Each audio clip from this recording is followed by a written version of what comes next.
14절부터 19절까지 말씀 함께 읽습니다. 시작.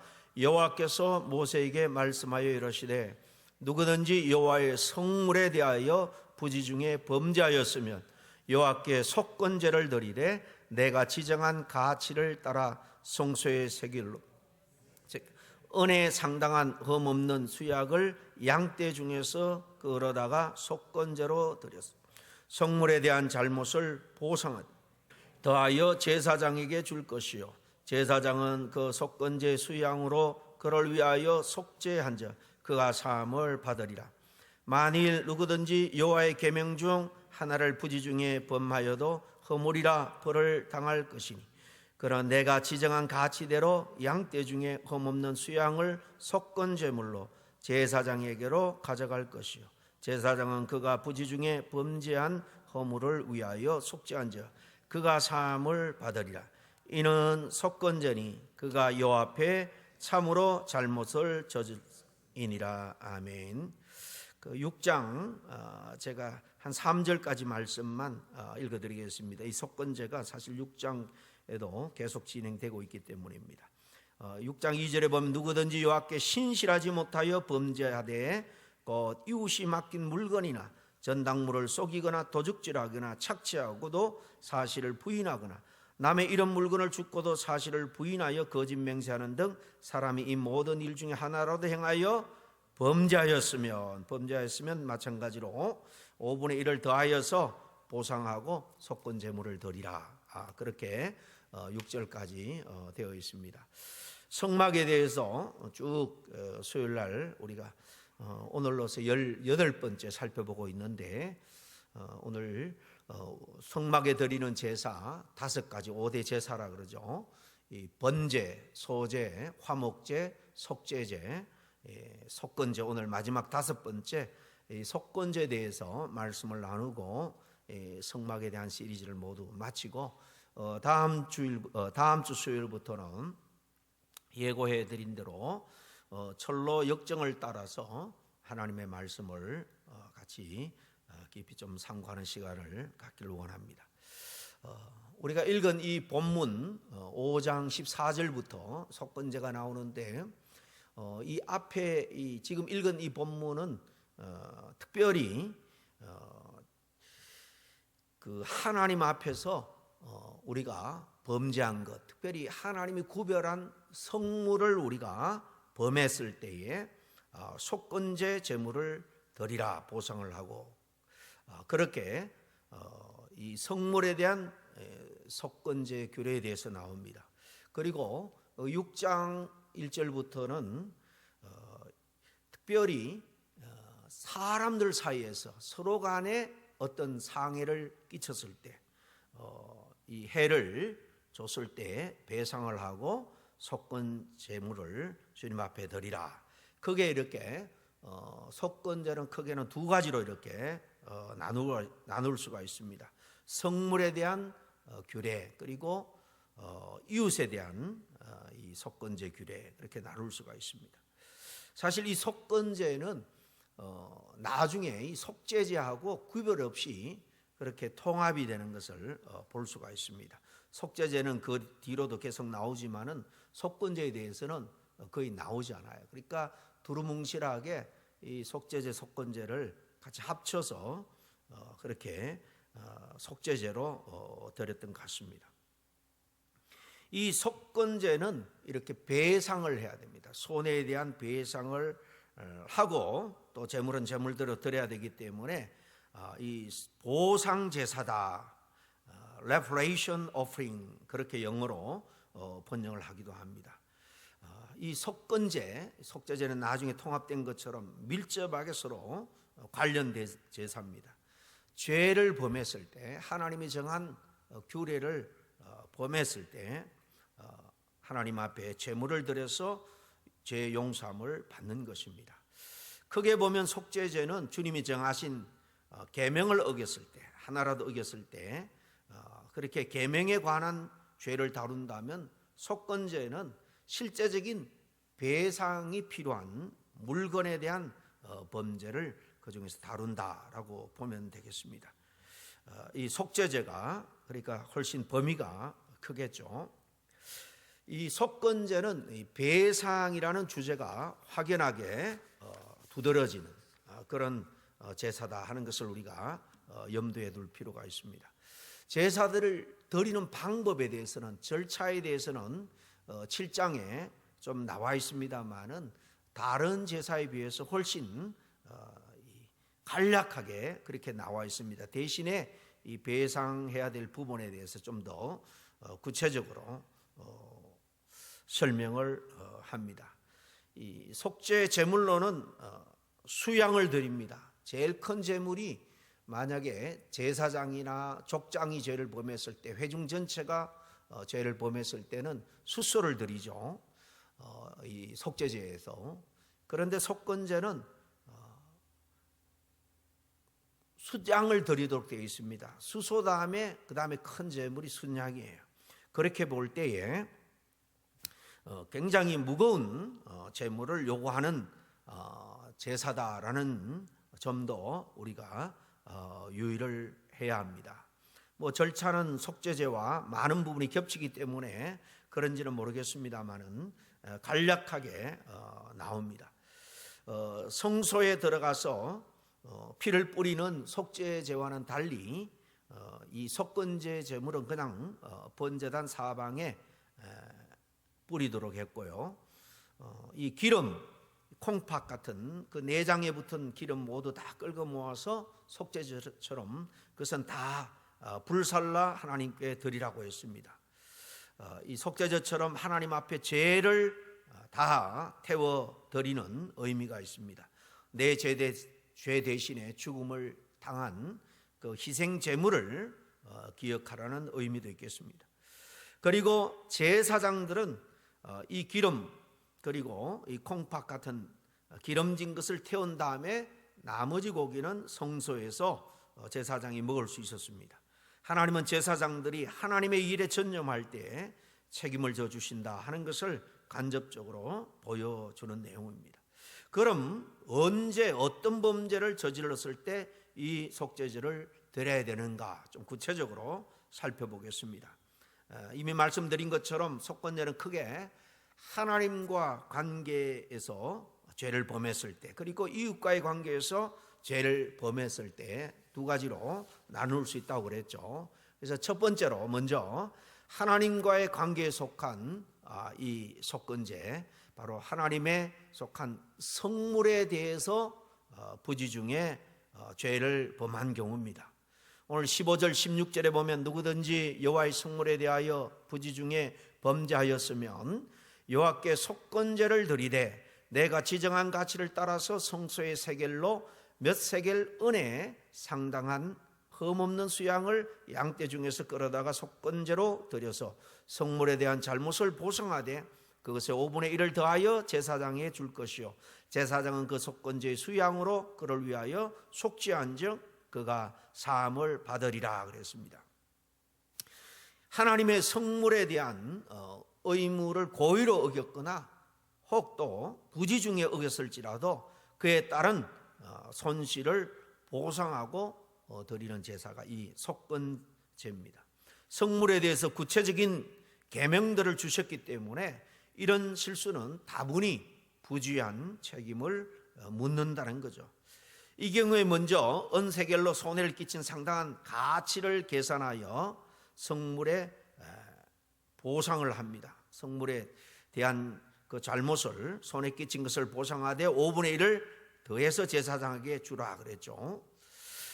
성물에 대해서 범한 범죄에도 배상이 따른다라는 점 우리가 기억해야 됩니다. 이 성물은 바로 제사장에게 돌아갔습니다마는 그 배상은 손해를 끼친 사람에게도 그에 대한 합당한 배상을 해야 되는 것입니다. 구체적으로 성물을 범했다 그럴 때 어떤 경우가 헌물로 드려진 거룩한 것들 마땅히 구별하여 드려야 될 것에 대해서 경솔하게 행한 경우입니다. 부정하게 속인 경우입니다. 구체적으로 성물을 범했다라는 경우를 생각해 보면 이 성막에 있는 거룩한 그 성전 기물들을 모독한 경우입니다. 가볍게 다루고 그렇게 해서 뭐 깨트렸다든지 함부로 그것을 가지고 나와서 사적으로 썼다든가, 특별히 이 경우는 제사장이 이 성물에 대해서 죄를 범할 가능성이 많겠죠. 어쨌든 이 성전에 사용되는 기물 도구들 다 거룩하게 구별된 것입니다. 이 부정하게 다루거나 훼손하는 자체가 바로 하나님께 죄를 범하는 걸로 간주가 되었다는 것입니다. 그러므로 이 성물이라는 것은, 이 홀리띵이라는 것은 오늘날 이 하나님에 속한 모든 것이 다 성물이라고 말할 수 있습니다. 우리가 다 만인 제사장이기 때문에 뭐 성막에 제사장들만 들어가서 또 그 지성소는 대제사장만 들어가서 하나님 앞에 예배한 게 아니고, 오늘날 우리 모두는 다 제사장으로서 성전에 들어와서 또 예배도 같이 순서를 맡아서 함께 다 섬기게 되어 있습니다. 그런 점에서 특별히 하나님의 것으로 구별된 것은 사실 다 우리가 귀하게 여겨야 됩니다. 심지어 우리 친교부에서 사용하는 나무젓가락 하나도 우리가 다 정말 거룩하게 하나님 앞에 드려진 헌금으로 구입했다면 그것도 홀리띵, 거룩한 성물입니다. 그래서 이런 것들을 우리가 귀하게 여기는 거예요. 우리가 하나님을 섬긴다고 할 때 하나님은 보이지 않습니다. 영적인 존재이기 때문에. 그러나 우리는 3차원 현실 속에서 살아갑니다. 우리의 마음으로, 심령으로 하나님을 섬길 수 있습니다. 그러나 좀 구체적으로 우리가 하나님을 섬긴다 그럴 때 하나님과 관련된 것, 하나님께 속한 것을 섬기는 것이 하나님을 섬기는 것하고 직결되어 있는 것입니다. 어떤 사람이 이웃이 나를 존경한다, 그렇게 천시 여긴다 라고 할 때에 때로 무서워서 겁이 나서, 내게는 직접 그렇게 하지 못하지만은 미운 감정을 어린 내 자녀에게 그렇게 자기의 미움을 발산을 했다 그럴 때 결국은 그 아버지에게, 그 가족 전체에게 한 행위가 되는 것과 똑같은 것입니다. 두 번째는 구별된 예물을 도적질하는 경우죠. 예를 들면 제사장이 자기 몫이 아닌 재물을 취하는 거죠. 엘리 두 제사장, 아들 제사장이 하나님께 올리기 전에 먼저 자기 것을 가져와라, 좋은 부위를 재물 중에서 삶고 있는데 먼저 가져와서 취한 것, 바로 여기에 해당되는 것입니다. 이런 것은 물론이고, 심지어는 하나님께 드리는 예물이나 성전 세금을 정당하게 바치지 않거나 이를 도적질하는 것 역시 성물을 범하는 죄로 그렇게 구약시대는 다뤘습니다. 이런 행위는 마땅히 하나님께 드려야 할 것을 자기 이익을 위해서 취하는 것으로 간주되었고 속건제를 드려야 되는 죄였습니다. 물론 거기에다가 5분의 1을 더해서 드렸습니다.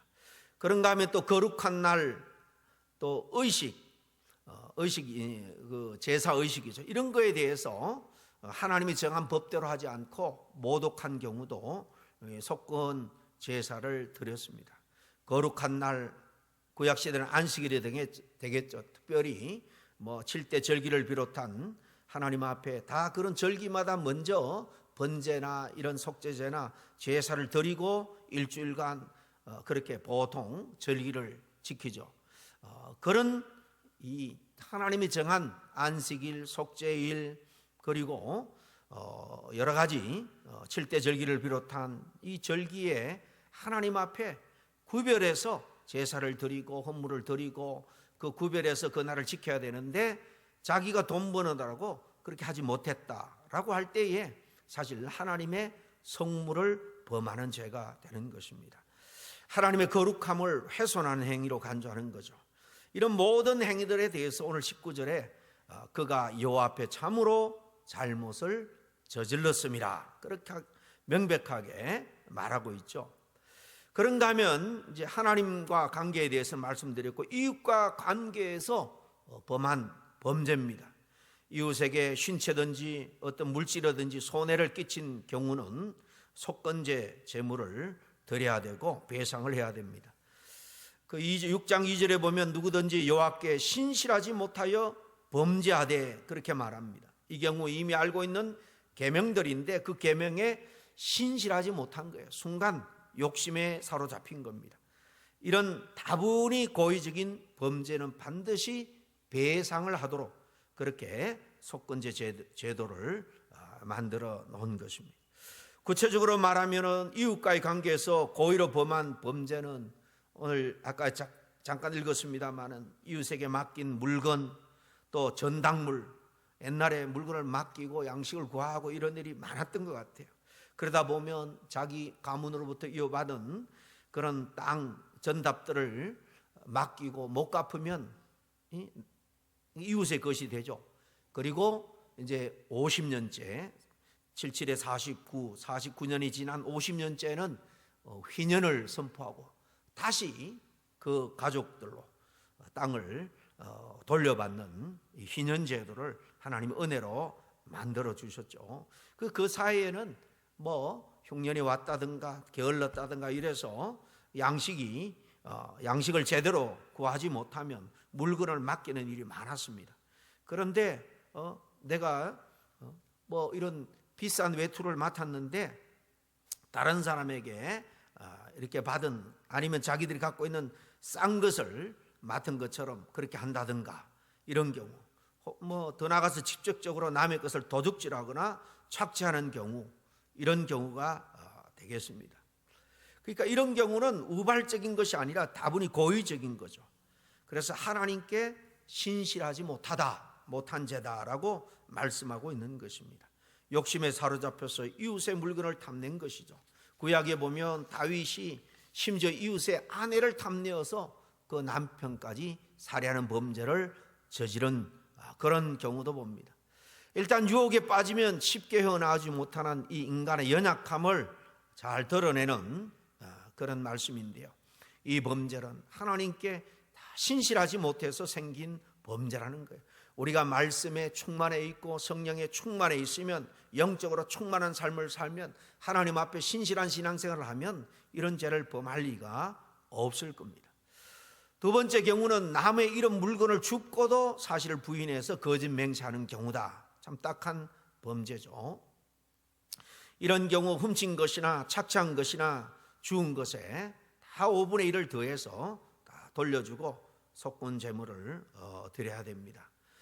옛날에 우리 한국에서 아주 극장내에 상영된 밀양이라는 영화가 있죠. 거기 보면 온갖 죄를 범한 교회 중직자가 그냥 하나님이 용서해 주셨다 그러고는 뻔뻔하게 해를 끼친 사람 앞에서도 고개를 들고 뉘우치는 그런 기색이 없고 그저 하나님 앞에 용서받았으니까 나는 자유다 그런 뻔뻔한 모습으로 참 그 영화를 그리는 거예요. 이 기독교에 우리가 잘못 오해하고 있는 속죄에 대해서 이 교인들이 악용하고 있는 것을 사실 세상의 영화가 꼬집고 있는 것입니다. 분명히 남에게 죄를 범했을 때 손해를 끼쳤을 때 뭐 물질뿐만 아니라 요즘 같으면 교통사고죠. 교통사고 여러분 내가 운전 잘해도요 이 신호등 잘 지켜서 서고 있을 때 갑자기 뒤에서 그냥 앞에 보지 못하고 들이박는 경우도 많이 있습니다. 오늘 지역 우리 이 대회에 이 버밍햄은 아니고요 지역에 이 목사님 두 분이 최근에 똑같이 이 포웨이 스탑에서 신호등을 지키고 있는데 뒤에서 그냥 얼마나 세게 받았는지 두 분 목사님이 지금 허리 치료를 받고 있대요. 한 분도 아니고 여러분 하여튼 우리가 늘 이 안전운전, 보호운전 내만 잘하고 되는 게 아니에요. 이런 교통사고도 많이 있죠. 그래서 물건도 손에 끼치고 상해도 끼칩니다. 고의가 없는 범죄입니다. 사실 요즘 운전하다가 셀라폰을 맞추는 경우가 많기 때문에 이런 사고가 많습니다. 우리가 주의해야 되는데요. 반드시 이 구약의 하나님의 율법에 따르면 반드시 배상을 하고 속죄제를 드리라는 겁니다. 이렇게 속건제는 잘못한 자에게 변상의 책임을 묻는 거예요. 하나님이든 이유든. 그러니까 하나님이 모든 율법을 정할 때에 하나님을 사랑하고 이웃을 사랑하는 그 정신 안에서 정한 거예요. 그래서 예수님도 율법을 그렇게 정리를 해줬잖아요. 이웃에게 범죄했을 때도 마찬가지로 이것은 하나님께 용서받기 전에 먼저 이웃에게 용서를 받아야 한다. 그렇게 말씀하고 있는 것이 속죄입니다.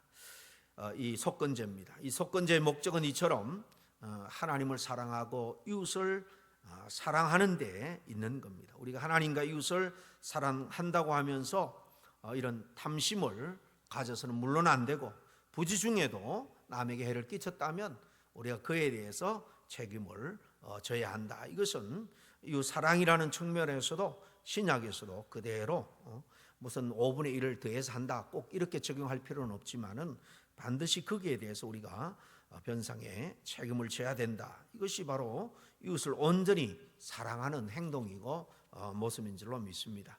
어쨌든 속죄제는 속죄제대로, 속건제는 속건제대로, 또 구약에는 구별해서 이렇게 우리가 하나님 앞에 잘못하든 이웃 앞에 잘못하든 그것은 다 하나님이 정한 법을 우리가 어긴 거기 때문에 다 제사, 속죄하는 제물을 통해서 용서받는다라는 사실, 오늘날에서는 예수님이 십자가에서 우리의 모든 죄를 단번에 영원토록 속죄해 주신 이 은혜를 생각하면서 십자가의 은혜, 이 보혈의 은혜를 더 깊이 묵상함으로 주님의 은혜의 깊은 곳까지 우리가 들어갈 수 있는 이 사순절 기간이 될 수 있기를 바랍니다. 잠깐 기도하고 우리 찬양하고 마지막 기도하고 마치겠습니다.